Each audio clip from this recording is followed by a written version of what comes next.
வணக்கம் நேயர்களே, ஃபீபாவின் இன்றைய காலை தியானத்திற்காக உங்களை அன்புடன் வரவேற்கிறேன். தேவனுக்கு மகிமை உண்டாகட்டும். இந்த காலைவேளை தியானத்துக்காக எடுத்துக்கொள்வோம். 1 கொரிந்தியர் 6 அதிகாரம் 20 வசனம். கிரயத்துக்கு கொல்லப்பட்டீர்களே, ஆகையால் தேவனுக்கு உடையவர்களாகிய உங்கள் சரீரத்தினாலும் உங்கள் ஆவியினாலும் தேவனை மேம்படுத்துங்கள். பிரியமான, இந்த உலகத்துல ஒரு பொருளை பணம் கொடுத்து வாங்கும்போது அந்த பொருளை நாம் உரிமையாளர்களாய் கொண்டாடுகிறோம். அந்த பொருள் மீது நமக்கு எவ்வளவாக உரிமை இருக்கிறது, அந்த பொருளை யாருக்கும் விட்டு கொடுக்காமல், காரணம் அந்த பொருளுக்கான கிரயத்தை நீங்கள் கொடுத்து வாங்கியிருக்கிறீர்கள். ஆனால் வானத்தையும் பூமியும் படைத்த தெய்வம் நம்மை அவர் சொந்த இரத்தத்தினால் வாங்கியிருக்கும் போது நம்முடைய வாழ்க்கை நமக்கு சொந்தமல்ல, அவருக்கே சொந்தமாய் காணப்படுகிறது.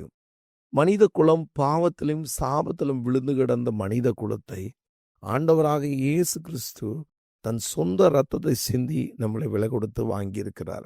அப்படி இருக்க நாம் இன்றைக்கு நம்முடைய வாழ்க்கையை நம்முடையது என்று உரிமை பாராட்டி கொள்ள எந்த விதத்திலும் நியாயம் இல்லையே.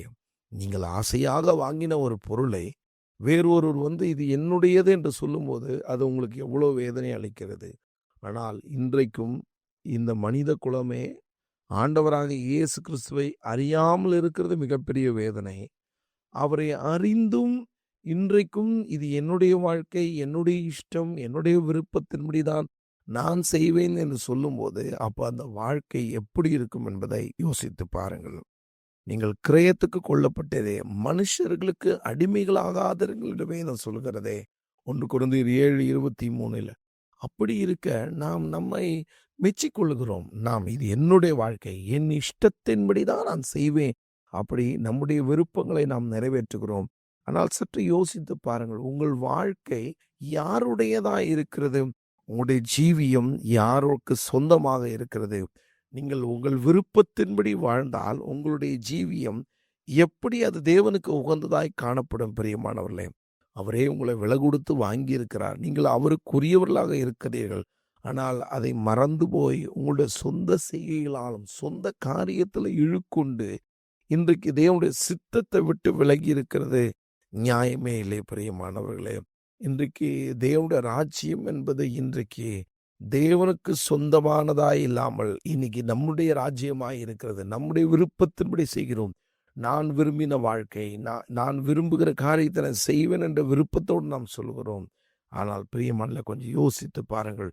நீங்களோ உங்களை அந்தகாரத்தில் நின்று தம்முடைய ஆச்சரியமான ஒளிக்கு அழைத்தவருடைய ஒளியினிடத்துக்கு வரவழைத்தவருடைய புண்ணியங்களை அறிவிக்கும்படிக்கு தெரிந்து கொள்ளப்பட்ட சந்ததியும் ராஜரீகமான ஆசாரிய கூட்டமாயும் பரிசுத்த ஜாதியும் அவருக்கு சொந்த ஜனமாய் இருக்கிறீர்கள் என்று வேதம் சொல்கிறது. இப்படி இருக்க நாம் நம் விருப்பத்தின்படி நம் வாழ்க்கை நிறைவேற்ற நமக்கு என்ன அதிகாரம் உண்டு? இல்லை பிரியமானவர்களே, நம்முடைய வாழ்க்கையில தேவனே நியாயாதிபதியாக இருக்கிறார். தேவன் நம்முடைய வாழ்க்கையின் ஒவ்வொரு பகுதி தேவன் அறிந்திருக்கிறார். தேவனே முற்றிலுமாய் அவருக்கு உரியவதாக இந்த வாழ்க்கை இருக்கிறது. அப்படி இருக்க நீங்கள் உங்கள் விருப்பம் போல் வாழ்வதற்கு இது உங்களுடையது அல்ல. பிரியமானவர்களே, நீங்கள் தேவனுக்காக நீங்கள் வாங்கப்பட்டவர்கள், இரத்தத்தினால விலை கொடுத்து வாங்கப்பட்டவர்களாயிருக்கிறீர்கள். அதனால் நீங்கள் உங்களுக்கு உரியவர்கள் அல்ல. பிரியமானவர்களே, நம்முடைய வாழ்க்கையில இன்றைக்கும் நாம் பழைய பாரம்பரியங்களும் பழைய ஜீவியங்களே வாழ்வோம் என்றால் நாம் அவைகளுக்கு அடிமைகளாக இருக்கிறோம். ஆனால் ஆண்டவராக இயேசு கிறிஸ்து என்றைக்கு சிலுவையில் ரத்தம் சிந்தி நம்மளை மீட்டு எடுத்தாரோ அன்றையிலிருந்து நம்முடைய வாழ்க்கை மாற்றப்பட்டிருக்கிறது. பிரியமானவர்களே, இந்த வார்த்தை கேட்கிற உங்களுடைய வாழ்க்கை உங்களுடையது அல்ல. உங்களை விலை கொடுத்து வாங்கினவர், அவருக்கே நீங்கள் சொந்த ஜனமாகும் சொந்த சம்பத்தாய் இருக்கிறீங்க. பிரியமானவர்களே, உங்கள் முன்னோர்களின் பாரம்பரியம் நீங்கள் அனுசரித்து வந்த வீணான நடத்தையின் என்று அழிவுள்ள வஸ்துக்களாகிய வெள்ளியினாலும் பொன்னியினாலும் மீட்கப்படலாம். 1 பேதுரு 1:18 சொல்லுகிறது. உங்களுடைய முன்னோர்கள் பாரம்பரியம். சில நேரங்களில் நாம் தேவனுடைய பிள்ளைகளாக இருந்தும் தேவனை தேடுவதையும் பாரம்பரியமாக, நான் பாரம்பரியமாக ஜெபிக்கணும், நான் ஆராதிக்கணும், ஆராதனைக்கு போகணும், வேதத்தை வாசிக்கணும், இது எல்லாமே பாரம்பரியமாக்கி விட்டோம். ஆனால் யோசித்து பாருங்கள், ஆண்டவராக இயேசு கிறிஸ்து நமக்காக தன் ஜீவனை கொடுத்த தேவன், அவர் ஒரு மிகுதிய முகாந்திரத்தோடு நம்மளை அழைத்திருக்கிறார்.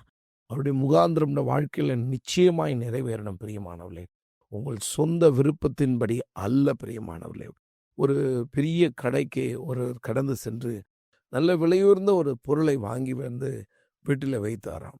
அவர் சொல்லுகிறபடியெல்லாம் அந்த உபயோகரண பொருட்கள் வேலை செய்யும் என்று நினைத்தார்கள்.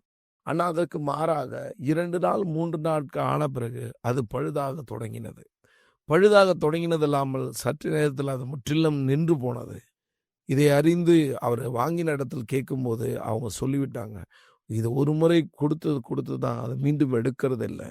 அருமையான தேவனுடைய பிள்ளைகளே, இந்த உலக பிரகாரமான காரியங்களிலே அவர்களால் அதை பழுது பார்க்க முடியாமல் இருக்கலாம், அதை சரி செய்ய முடியாமல் இருக்கலாம்.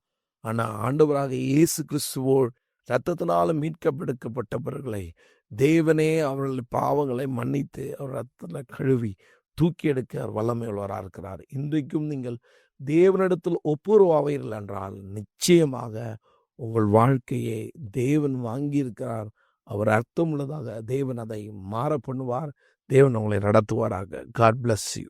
கர்த்தர் தாமே உங்களை ஆசீர்வதிப்பார். ஆமென். இன்றைய காலை தியானத்தில் பங்கேற்றமைக்காக நன்றி. உங்களது கருத்துக்களை பகிர்ந்து கொள்ளவோ மேலும் விவரங்கள் அறிந்து கொள்ளவோ 9458585042 என்ற எண்ணிற்கோ அல்லது info@fibaonline.org தொடர்பு கொள்ளவும். தேவன் தாமே உங்களை ஆசீர்வதிப்பாராக. ஆமேன்.